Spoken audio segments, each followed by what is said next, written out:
Thomas. Hi. Hi. Nice to meet you, by the way.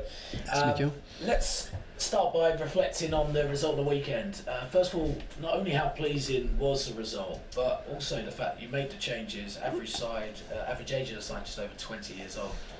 That must feel great for you as a manager, but also for the hard work that Brentford have put in as a club as well.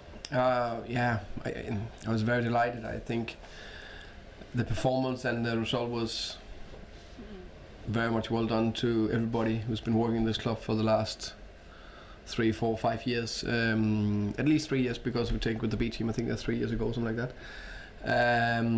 That we changed the structure and made the one part of the Brentford model with the B team and get younger players through there in a very aligned style of play, culture, training system, so it's more smooth and easy for them to make the transition to the first team squad. So that's a big part of that. So there was a lot of players who was in the B team or were in the B team or is in the B team who played that game, and as you said, very young average age, but also if you look at the starting lineup from Stoke, I think it was, somebody told me, I don't know if that's true or not, there was a £35 million lineup, and I guess ours was very much less than that. So it's impressive that you could see the structure and the confidence and the performance. Yeah, it was not a top game from us, but it was a very even game. But you can just see that we knew what we wanted to do, and then you got the result on top of that. So no, I'm very pleased.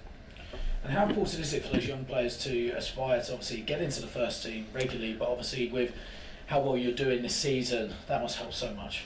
No, yeah, massively, because we know that, yeah, there's a lot of players who played the most of minutes in the game, in the season, but that we have 3 different examples. But for example, Mads Rorslev as a right back or right wing back in this game, he'd been stepping in for Henrik Dalsgaard a couple of times in the championship, and now just get another opportunity to prove that every time we want to play him, because of course Henrik, he needs to perform and all that, but he's playing, that we are very, we trust him and we are confident just to put him in. I'm not even having a second thought to do anything. No.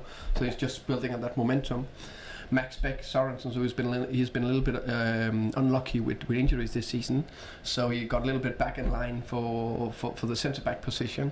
But when he first came into the team last season and played the first of 8 or 9 starts in the championship, of course he was a little bit nervous. But now he got that experience, and now he got a year more of training in the club in the way he wanted to do it. So he just stepped in with confidence, and you couldn't see that he hasn't played 1 minute in the team this season. Then you've done something right as a club. So that was just 2 good examples. Derby coming up on the weekend. Does that change things from a manager's perspective? No, I must say it doesn't. We try to prepare the same every single week, so we prepare for the strengths and weaknesses of QPR and then try to explore that. Of course, on the day or the day before, the emotional talk or or the messages try to get across to the players are slightly different. Of course, you try to play on that emotional part, and sometimes you get our Mr. Brentford, Peter Gilham, in the room, or refer to some of his words during the season. So that's the only little change. QPR, what are you expecting from them? Scoring a lot of goals this year, third highest scorers, I believe, or second or third highest scorers in the Premier League. But they are taking on the meanest defence in the league as well. Yeah, true. First and foremost, I'm looking forward to see Mark Warburton and his staff and players on Saturday. Mark, I think we need to, of course, respect and understand the big impact he had here at Brentford. And we all of us, we are standing on the shoulders of others, and he made a top foundation, first as a sports director and then as a head coach. First getting the promotion, of course, then get that playoff position. But that's one thing, that's what results. But I think he was part of creating that identity we have now in Brentford with the style of playing attractive offensive, creative football going forward. So he should be really proud of that, and we need to honor that and notice that. And you can see that it's part of his style of playing, his identity, because they play extremely good football going forward the pitch forward. And I said to the boys earlier today when we showed them, I think they can create chances from every angle. It's not like only crosses or not only combination. It's they have a lot of threats. So I think he implemented that very well. The only thing I must say is that they have played us once, but now they are playing against the strongest defense in the league, and we need to be absolutely on it. So that this is going to be a top test for us, and I'm really looking forward to that. But if we're on it defensively, then I think we'll be fine. If we're not, we can struggle because they're good going forward. 6 consecutive home wins. Important to continue that home record at Griffin Park? Yeah, definitely. We proved last year that we were a really good home side. We always been a quite good home side. I think we upped it a bit last season.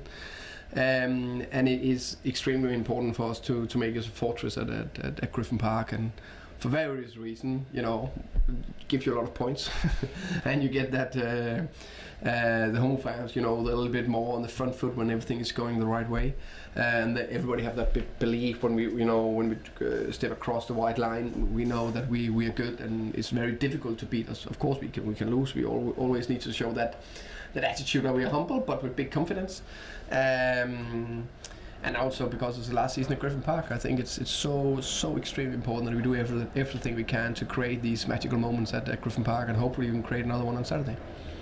Now moving on, I know you spoke about January transfer window before, but I know you stated before that as a club you're not interested in selling any of your players. Is that still the case? Yeah. And on the flip side, you did say that you were looking for attacking cover. You still on the lookout for a player in that position? We're always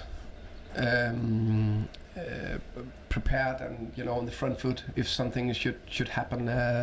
Extraordinary good opportunity is not an expensive one. You know how it is in Brentford. But we're proud of what we can get for the money we can use. But we already got one in the building, Halil Devisoglu. I need to say that, of course. We're pleased with that.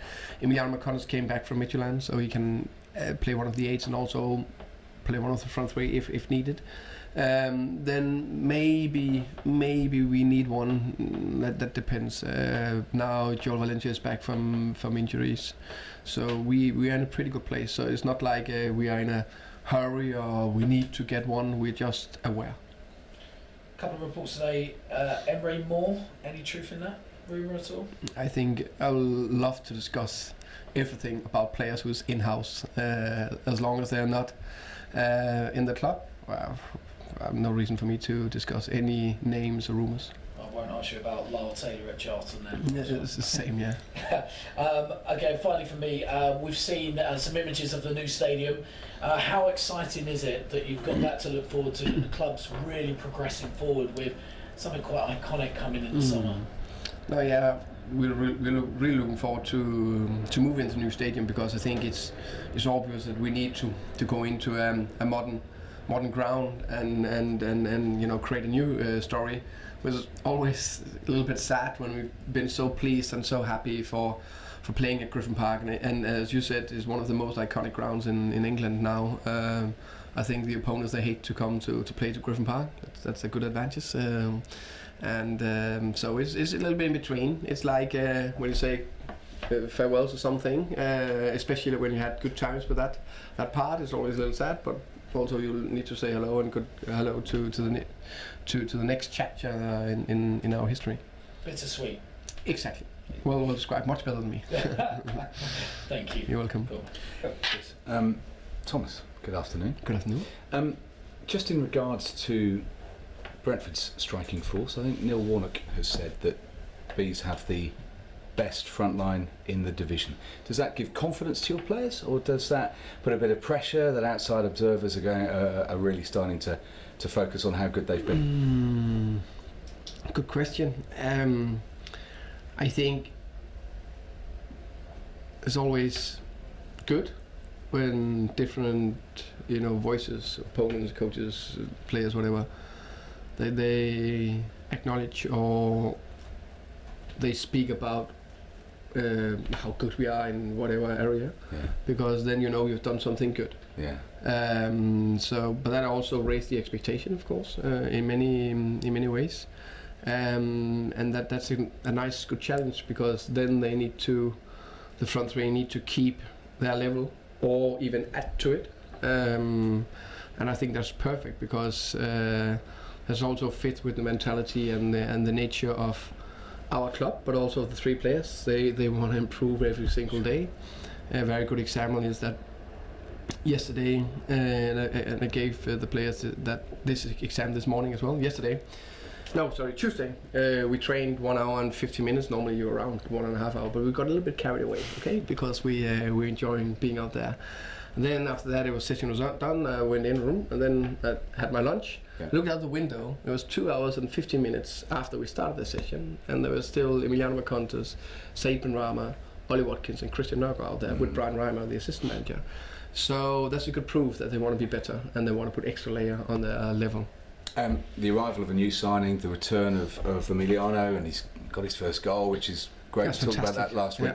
But how positive is that from you from a coaching point of view? Because those three players that you've used predominantly in the first half of the season can't take their position for granted. They know that there's pressure. They have to keep their performance levels at the level, if not improved, that they've been. Yeah, I think it's two things. I think it's always I believe in that you need to have, of course, competition. If you need that, but you also need it because you get injuries, suspension, then you can need rest, freshness, all that. I think that's very important reasons for that. But also, if some of them are getting a little bit too sloppy or too complacent, then we need others that can step in. Yeah. But I also believe in that some players, not all of them, and not always, because it's that fine balance. If they train like beasts every single day in training, if they want to be better, and if they doing well, then you can have one bad game or two bad, no problem. Then you play the next game. I think that's that confidence, that is that balance between giving other players the chance and the competition. And if you want to create a top scorer like Ollie Watkins, he needs to play the most of the games, or else you can't create a top score. And the game against QPR always historically has a lot of resonance, especially with the fans, and you're going back a long time now. How important is it? I mean, the fans want to make sure that they own this game at Griffin Park. That will translate to the players. The atmosphere has a very positive effect on your players, doesn't it? Oh, yeah, massively. Because when they're right on it throughout the 90 plus minutes, that just push us forward, raise our level, and sometimes just helping us to get over the line. And I think there's been a lot of good examples this season where they've been amazing. But especially the Fulham game, that was incredible. They just pushed the players to run unbelievable much. And as you mentioned, Mark Warburton, I'm sure there'll be an interesting reception, because it always happens, doesn't it, when someone comes back, especially if they're now at a key rival like this. But you've mentioned it already, the role he's played into where the club is now from where it was, when Matthew, say, first took over. He's played an important role in that. So, those who recognise that will no doubt, recognise him when he comes through the building. Yeah, I hope so, because I think it's like, for me, I think when players or staff have been in the club and they're coming back with another club, I think we all always need to be welcome, because in 99% of the time they would have done a good job, put a lot of effort into Brentford. So I think we need to acknowledge that and praise that. And then there's some person that's maybe been a little bit more impactful, and I think Mark is one of them. I think you can't underestimate his adding, or how much he give to this club in terms of building a club, and he got us promoted, and got us a very nice playoff spot. But mainly, as I said, I think he put the first foundation in to the offensive way of playing we're playing today. He did that, but your aim is obviously to go 1/2 better, isn't it? To not just get in the playoffs, but actually head up into the promised land. I'm looking forward to beat QPR on Saturday, and then let's talk about training on Monday. Brilliant. Thank you. You're welcome.